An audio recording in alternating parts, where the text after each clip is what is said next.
Assalamualaikum warahmatullahi wabarakatuh. Sahabat semua, bagaimana kabarnya hari ini? Semoga senantiasa sehat walafiat dan dalam lindungan Tuhan Yang Maha Esa. Beberapa hari ini, bahkan beberapa bulan terakhir, dunia sibuk dengan wabah pandemi COVID-19. Wabah yang mengubah tatanan hidup kita semuanya. Kebiasaan physical distancing sekarang sudah menjadi keharusan. Kebiasaan mencuci tangan, kebiasaan memakai masker ketika keluar rumah, bahkan belajar yang biasanya di sekolah sekarang kita lakukan di dalam rumah, dan bekerja yang dilakukan oleh orang tua kita, bahkan sebagian dari kita juga dilakukan dari rumah. Kenapa ini kita lakukan? Karena untuk menghindari diri dan keluarga dari terinfeksi virus COVID-19. Pada tanggal 9 Juli saja, kasus corona di dunia mencapai 12,1 juta orang terinfeksi. Di Indonesia sendiri, di tanggal yang sama, kasus COVID-19 mencapai rekor tertingginya, yaitu 2.657 kasus per hari, sehingga total kasus yang ada di Indonesia per tanggal 9 Juli adalah 70.736. Di Jawa Timur sendiri, pasien COVID-19 tembus 15.000 orang di tanggal yang sama. Bahkan dalam kurun waktu 1 pekan di awal bulan Juli, rata-rata kasus harian COVID-19 bertambah 1.462 per harinya.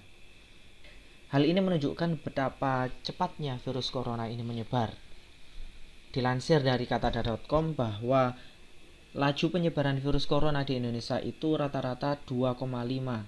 Artinya, satu pasien dalam waktu 4-5 hari itu dapat menginfeksi 2-3 orang.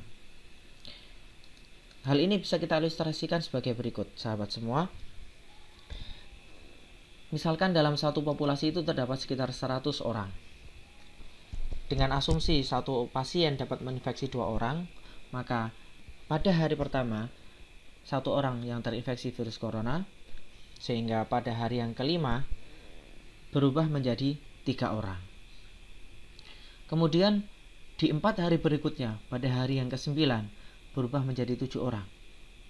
Selanjutnya pada hari yang ke-13 menjadi 15 orang, dan pada hari yang ke-17 menjadi 31 orang.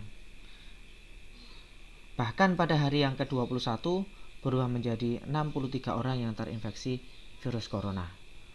Ini menunjukkan dalam kurun waktu kurang dari 1 bulan, pasien yang terinfeksi virus corona bisa menyebar cepat, bahkan melebihi 50% populasi yang ada, jika tidak dilakukan intervensi-intervensi atau tindakan-tindakan yang diperlukan untuk meredam penyebaran virus ini. Atau misalkan kita bisa lihat ilustrasi yang kedua.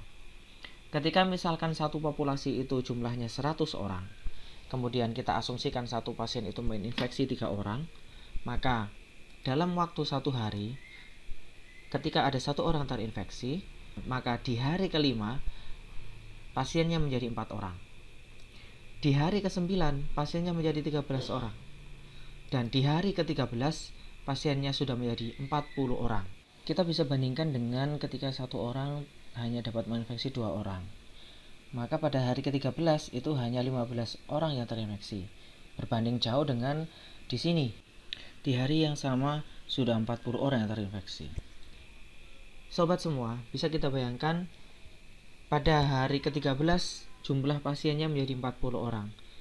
Dapat kita bayangkan belum 1,5 bulan sudah hampir setengah populasi yang terinfeksi. Ini menunjukkan betapa cepatnya virus corona ini menyebar. Oleh karenanya sobat semua, kita harus hati-hati dan kita harus waspada terhadap penyebaran virus corona ini. Oleh karenanya sahabat semua, mari kita menjaga diri, keluarga dan sekitar kita dari virus corona dengan cara gerakan masyarakat hidup sehat, dan tentunya yang paling utama adalah dengan semakin mendekatkan diri kepada Allah yang Maha Esa, Karenanya semua yang terjadi ini adalah atas izinnya, dan seyogianya kita mencari hikmah dan mengambil hikmah dari semua yang terjadi. Semoga kita semua dijauhkan oleh Allah SWT dari wabah virus corona ini dan diberi kesehatan, sehat walafiat. Demikian yang bisa kita pelajari bersama. Semoga bermanfaat. Assalamualaikum warahmatullahi wabarakatuh.